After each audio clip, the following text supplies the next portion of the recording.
Semua manusia itu dikasih waktu yang sama oleh Tuhan. Waktu yang dikasih kita adalah 24 jam per hari. Semua sama tanpa terkecuali. Tapi kenapa hasil yang didapat tiap orang itu berbeda-beda? Ada orang yang masuk kampus satu angkatan, tapi ada yang sudah selesai, tapi ada juga yang masih skripsi aja belum. Ada orang yang masuk sebuah perusahaan di waktu yang sama, ada yang sudah dibayar 10 juta, tapi ada juga yang masih 5 juta. Ada orang memulai bisnis dengan waktu yang sama, modal yang sama, di waktu yang bersamaan, tapi hasilnya tiap orang berbeda-beda. Sebenarnya kenapa bisa terjadi perbedaan itu? Kalau saya tanya kepada kamu pasti akan menjawab, ya wajarlah, dia dari sananya emang udah pintar. Ya wajarlah, dia kan punya bakat bisnis. Ya wajarlah, dia kan saudaranya pemilik perusahaan. Ya wajarlah, dia kan penjilat, makanya disukai bos. Ya wajarlah, nasibnya lebih baik daripada saya. Kalau kamu sudah punya pemikiran seperti itu, ya sudah, urusan kita sudah selesai. Karena percuma ngomong lebih lanjut kalau mentalmu aja udah keblok dengan pikiran-pikiran yang negatif seperti itu. Mau dikasih masukan apapun tidak akan pernah terjadi perubahan. Siapapun yang ngomong tidak akan pernah merubah kamu.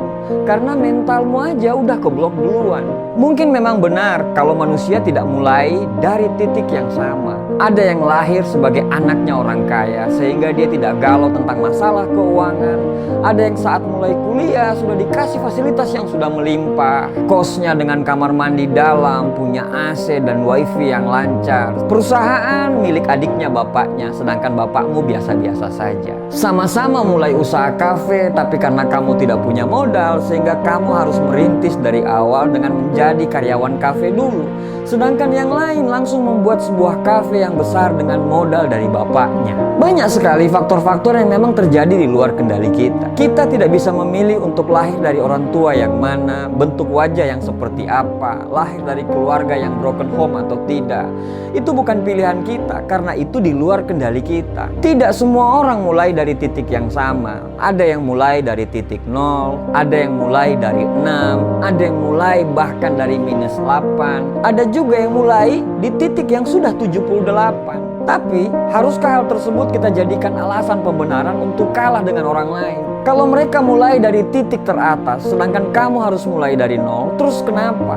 Mau mundur dan terima saja? Kalau mereka langsung bisa membuat hal yang besar karena kondisi mereka sudah diuntungkan, dan kamu harus memulai dari bawah banget, terus kita mau protes kemana? Terus, apakah kita akan menyerah begitu saja?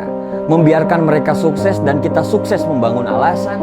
Kalau orang tua kita tidak punya, apakah kita tidak boleh gitu memutus garis kemiskinan? Kita mau hidup begini-begini saja, membiarkan orang lain semakin kaya dan kita tidak menjadi apa-apa? Kawan, orang sukses punya 1001 macam cara untuk sukses, dan orang gagal punya 1001 macam alasan buat gagal.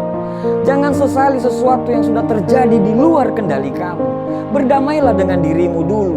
Terima apa adanya kamu. Lalu berikanlah respon positif terhadap apa yang terjadi dengan kamu. Waktu kita sama-sama 24 jam.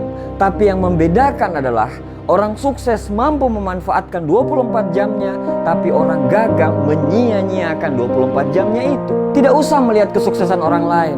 Tidak perlu mengalahkan orang lain. Fokuslah untuk menjadi lebih baik dari kamu yang sebelumnya. Jangan buang waktumu hanya untuk menyesali apa yang sudah terjadi dengan kamu. Jangan buang energimu hanya untuk sirik dengan kesuksesannya orang lain. Pergunakan waktumu dan energimu untuk menerima apa adanya kamu. Dan berusahalah menjadi lebih baik tiap hari. Terus menjadi lebih baik. Berdamailah dengan apa yang terjadi dengan kamu. Semua manusia pasti punya kekurangan dan kelebihan. Jangan selalu menganggap diri kita kurang dan orang lain lebih. Manusia diciptakan dengan kekurangan dan kelebihan masing-masing. Jangan selalu mengutuk keadaan. Jangan selalu merasa kurang.